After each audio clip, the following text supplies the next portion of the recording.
WP constable আর KP constable তোমরা যারা যারা আরটিআই করতে চাও, যারা যারা আরটিআই করতে চাও, বিশেষ করে তোমাদের জন্য স্পেশালি বলছি, আরটিআই করতে গেলে সঠিক প্রসেসটা তোমাদের জানতে হবে। 7 দিনের মধ্যে পাওয়ার সম্ভাবনা থাকবে, মানে সব থেকে তাড়াতাড়ি পেয়ে যাবে।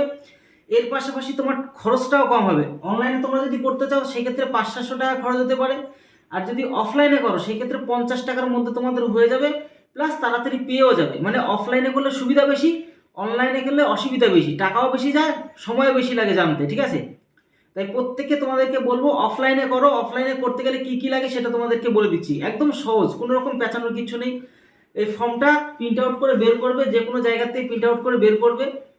বের করার পর ফর্মের মধ্যে যেটুকু যেটুকু জিনিস লেখা থাকে, মানে যেটুকু লিখতে হবে, তোমার নাম, নিজের বাবার নাম, ঠিকানা, যাই এগুলোই লাগে, তোমার অ্যাডমিট কার্ডের যে রোল নাম্বার এগুলি লাগবে, ঠিক আছে? তোমার আধার কার্ডের যদি কিছু লাগে তুমি দেখতে পারো, ফরম্যাটটা তোমাদেরকে পাশে দিয়েও দিচ্ছি, কোনো রকম অসুবিধার কোনো কারণ নেই। যে কোনো জায়গার থেকে প্রিন্ট আউট করে বের করে নেবে, ওইটা একটা লাগবে। এর পাশাপাশি তোমাদের কাজ কি, ওটা তো লেখা হয়ে গেল, এবার তুমি কোর্টে গিয়ে 10 টাকার কোর্ট ফিসটা একটা নিয়ে আসবে, সেটা তোমাদের পাশে দেখিয়ে দিচ্ছি। এর পাশাপাশি তোমাদের কাজ কি, আধার কার্ড, তোমার নিজের আধার কার্ডের একটা জেরক্স, আর একটা তুমি যে পরীক্ষাটা দিলে ডাব্লিউপি অথবা কেপি, যেই পরীক্ষায় দাও না কেন, যে কোনো, সে পিএসসির পরীক্ষা হোক, যে কোনো পরীক্ষা তুমি যদি জানতে চাও, আরটিআই করতে চাও, তোমার যদি মনে হয় যে না আমার তো নাম্বার এমনটা না, আমার কম নাম্বার দিয়েছে, কোনো না কোনো মিস্টেক হয়েছে হয়তো, সে টেকনিক্যালি হোক বা যে করে হোক, হবে একটা কিছু।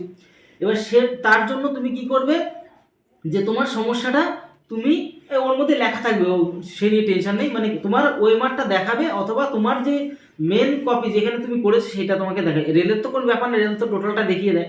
বিশেষ করে ডাব্লিউবি এবং কেপি পরীক্ষা, মানে পশ্চিমবঙ্গে যে সমস্ত ওয়েমার যে পরীক্ষাগুলো, তার জন্য আমি বলেছিলাম যে সিবিটি এক্সামের কথা। আর এই মুহূর্তে থেকে তোমাদের একটাই দাবি হওয়া দরকার, যেটা হচ্ছে সিবিটি এক্সাম হওয়া। তো যাই হোক, যেটা এখনো আমরা দাবির মধ্যে রেখেছি সেটা হয়তো নেক্সট হয়েও যাবে, কিন্তু এখন উপায় কি, এখন আরটিআই করে তোমরা জানতে পারবে ওএমআরটা, ঠিক আছে? তো তার জন্য তোমাদেরকে বলবো কি, আধার কার্ড, 1 নম্বর আধার কার্ডের জেরক্স, 2 নম্বর হচ্ছে তোমার যে অ্যাডমিট কার্ডের জেরক্স, 3 নম্বর হচ্ছে তোমার এই যে ফরম্যাটটা তুমি ডাউনলোড করলে সেটা, মানে টোটালটা একসাথে করে তুমি খামের মধ্যে ঢুকাবে, তোমার সব ঠিকানা ঠিকানা সব লেখাই থাকবে, দেখো ফরম্যাটের মধ্যে কোনো অসুবিধা নেই। যে ফর্মটা তোমরা প্রিন্ট আউট বের করবে তার মধ্যে সব লেখা থাকে, লিখিয়ে ডাকঘরে গিয়ে স্পিড পোস্টের মাধ্যমে তুমি পাঠিয়ে দেবে।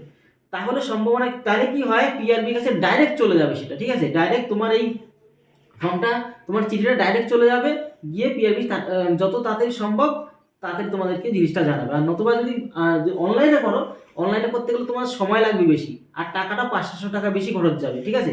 আর অফলাইনে করলে টাকা কম লাগবে, তাড়াতাড়ি তোমার জিনিসটা হয়েও যাবে। এই হচ্ছে পার্থক্য। তার জন্য সবাই একটাই কাজ করো, অফলাইনে তোমরা তাড়াতাড়ি করে আরটিআই করে দাও, তোমাদের সময় কম লাগবে, তাড়াতাড়ি তোমাদের হয়ে যাবে। কেন বারবার এই কথা বলছি, আর অল্প খরচ হবে অফলাইনে করলে, 50 টাকার মধ্যেই টোটালটা প্রায় হয়ে যাবে, ঠিক আছে? তো এই ইনফরমেশন দেওয়া ছিল, আশা করি বুঝতে পারলে। কোথাও যদি অসুবিধা হয় আর আমাদের গ্রুপে যুক্ত হয়ে যাও, তোমাদের এই যে মানে ফর্মটা যেটা আর কি বের করে প্রিন্ট আউট করবে, সেই আমাদের গ্রুপে যুক্ত হয়ে যায়, সেখানে সবাই বন্ধুরা তোমাদেরকে হেল্প করছে, তোমাদের সবাইকে দিয়ে দেবে। তাহলে আশা করি বুঝতে পারলে।